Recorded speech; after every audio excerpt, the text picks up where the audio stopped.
എഐയുടെ ലോകത്തെ പുതിയ ന്യൂസുകളും ട്രെൻഡുകളും നിങ്ങളിലേക്ക് എത്തിക്കാനുള്ള സാർടെക് ലാബ്സിന്റെ latest AI news and trends in Malayalam video സീരീസിന്റെ പുതിയ എപ്പിസോഡിലേക്ക് സ്വാഗതം. ഗൂഗിളിന്റെ റിസർച്ച് വിങ്ങായ ഡീപ് മൈൻഡിൽ നിന്നുള്ള ഒരു അപ്ഡേറ്റ് ആണ് ആദ്യത്തേത്. കഴിഞ്ഞ ദിവസം പുറത്തുവിട്ട ഒരു വീഡിയോയിൽ ഡീപ് മൈൻഡ് ഒരു ടേബിൾ ടെന്നീസ് കളിക്കുന്ന റോബോട്ടിനെ അവതരിപ്പിച്ചു. ഒരു അമച്വർ ലെവൽ കളിക്കാരനാണ് ഈ എഐ റോബോട്ട് എന്നാണ് ഡീപ് മൈൻഡിന്റെ ക്ലെയിം. തൊട്ടടുത്ത മൂവ് എന്താണെന്ന് തീരുമാനിക്കുന്നത് പോലെ തന്നെ ഒരു ഗെയിം ജയിക്കാനുള്ള സ്ട്രാറ്റജി കണ്ടുപിടിക്കാനും അതിനനുസരിച്ച് പ്രവർത്തിക്കാനും ഈ റോബോട്ടിന് കഴിയുന്നുണ്ട്.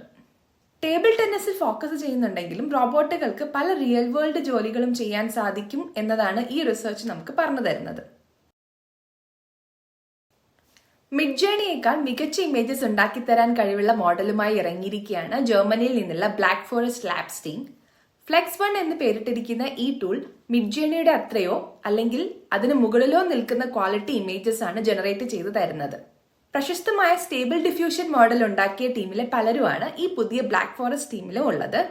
അവകാശപ്പെട്ടതുപോലെ തന്നെ ജനറേറ്റ് ചെയ്തു വരുന്ന ഇമേജുകളെല്ലാം നല്ല ക്വാളിറ്റി ഉണ്ട്. ചില ഇമേജസ് അൾട്രാ റിയലിസ്റ്റിക് തന്നെയാണ്.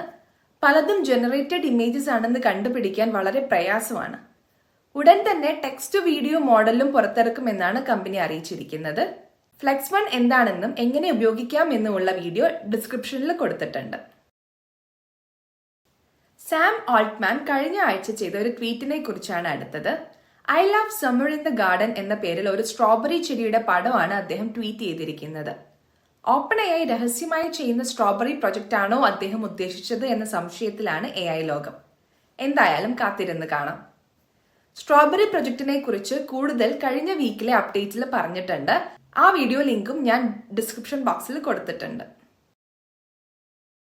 ChatGPT-യിലൂടെ ലോകത്തെ വിസ്മയിപ്പിച്ചത് മുതൽ ഓപ്പൺ എയുടെ തലപ്പത്ത് നിറയെ പ്രശ്നങ്ങളാണ്. ആ കൂട്ടത്തിൽ ഏറ്റവും പുതിയതാണ് കഴിഞ്ഞ ആഴ്ച നടന്നത്. ഓപ്പൺ എയുടെ 11 സഹസ്ഥാപകരിൽ ഉണ്ടായിരുന്ന ഗ്രെഗ് ബ്രോക്ക്മാനും ജോൺ ഷൂൾമാനും കമ്പനി വിടുകയാണ് എന്നാണ് റിപ്പോർട്ടുകൾ പറയുന്നത്. ഓപ്പൺ എയുടെ പ്രസിഡന്റ് കൂടിയായ ഗ്രെഗ് ലോങ് ലീവ് എടുക്കുമ്പോൾ ജോൺ ഷൂൾമാൻ ഓപ്പൺ എയുടെ എതിരാളി കൂടിയായ ആന്ത്രോപിക്കിലേക്ക് മാറുകയാണ്. കഴിഞ്ഞ നവംബറിൽ സാം ആൾട്ട്മാനെ പുറത്താക്കിയത് മുതൽ നടക്കുന്ന ഡ്രാമകളുടെ കൂട്ടത്തിൽ ഇവയെ പെടുത്തേണ്ടതില്ല എന്ന് പറയുമ്പോഴും കമ്പനിയുടെ ടോപ്പ് മാനേജ്മെന്റിൽ ഇപ്പോഴും പ്രശ്നങ്ങൾ നിലനിൽക്കുന്നു എന്നാണ് ഇത്തരം വാർത്തകൾ സൂചിപ്പിക്കുന്നത്. മലയാളി സംരംഭകർ വികസിപ്പിച്ചെടുത്ത ഒരു എഐ സെർച്ച് എഞ്ചിനെ കുറിച്ചാണ് അടുത്ത ന്യൂസ്. ഇന്ത്യയിൽ നിന്നുള്ള ആദ്യ എഐ സെർച്ച് എഞ്ചിനായ നോഫ്രിൽസ് എഐ വികസിപ്പിച്ചെടുത്തത് സുഭാഷ്, ദിലീപ്, വിൻസി മാത്യൂസ് എന്നിവരാണ്. മലയാളം ഉൾപ്പെടെ വിവിധ ഇന്ത്യൻ ഭാഷകൾക്ക് പുറമെ ഇംഗ്ലീഷിലും ഈ സെർച്ച് എഞ്ചിൻ ഉപയോഗിക്കാം. ChatGPT ഈ അടുത്തതായി അവതരിപ്പിച്ച സെർച്ച് GPT പോലെ തന്നെ ലാർജ് ലാംഗ്വേജ് മോഡൽസ് ഉപയോഗിച്ചാണ് ഇത് പ്രവർത്തിക്കുന്നത്. സുഭാഷിന്റെയും സംഘത്തിന്റെയും സ്റ്റാർട്ടപ്പായ വാട്ട് ഐ സെയിൽ 2020 ആമസോൺ ഏറ്റെടുത്തിരുന്നു. ഈ വീഡിയോ ഇഷ്ടമായെങ്കിൽ ലൈക്ക് ചെയ്യുക. എഐയെ കുറിച്ചുള്ള കൂടുതൽ വാർത്തകൾക്കും പുതിയ അറിവുകൾക്കുമായി ചാനൽ സബ്സ്ക്രൈബ് ചെയ്യുക.